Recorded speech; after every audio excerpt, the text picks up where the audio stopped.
I would have said, from the text that it's seen almost more magically than that. But yes, I think that, my explanation here is my explanation.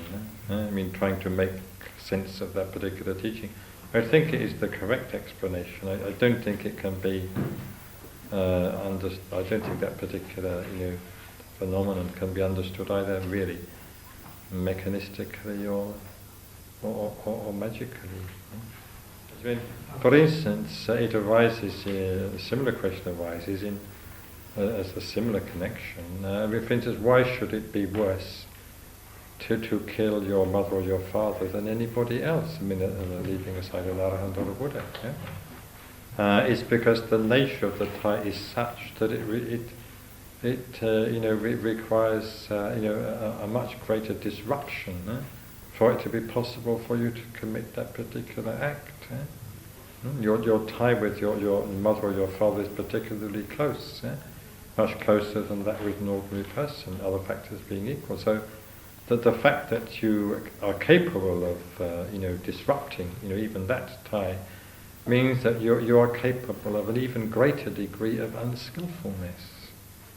So in the same way, if you were to see a Buddha and know, so to speak, that it was a Buddha, and if you could bring yourself to wound that Buddha or to kill that Arahant, what it would be, in a way going against your own deepest instincts, in a way going against your own better self to an incredible and extraordinary degree.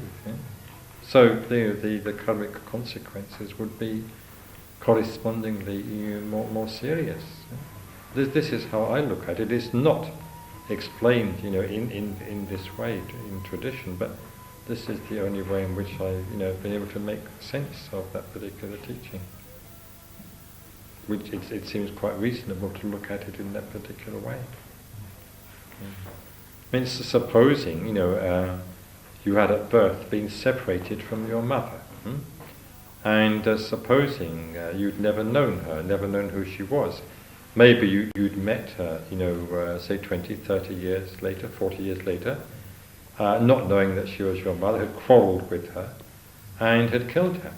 Would you be guilty under the law of karma of the offence of killing your mother?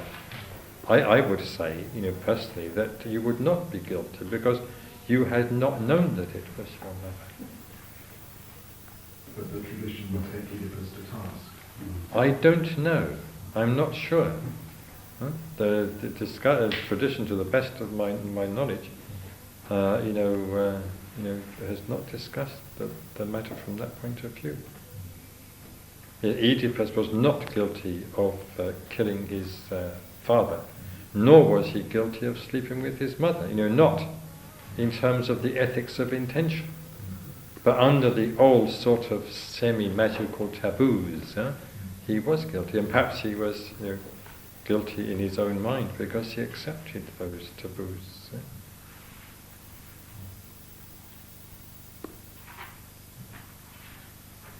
Perhaps even today, if someone was to realize that the person, say, well, let's not take it so far as to say that they'd killed. Say the person that they'd hit was actually their own father or their own mother, whom they had never actually known before.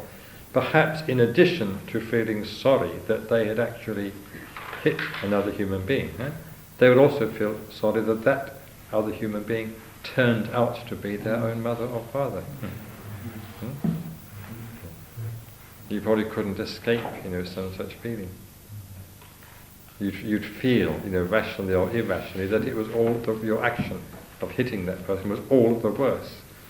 In as much as it was, your mother or your father, even though you hadn't realized it at the time.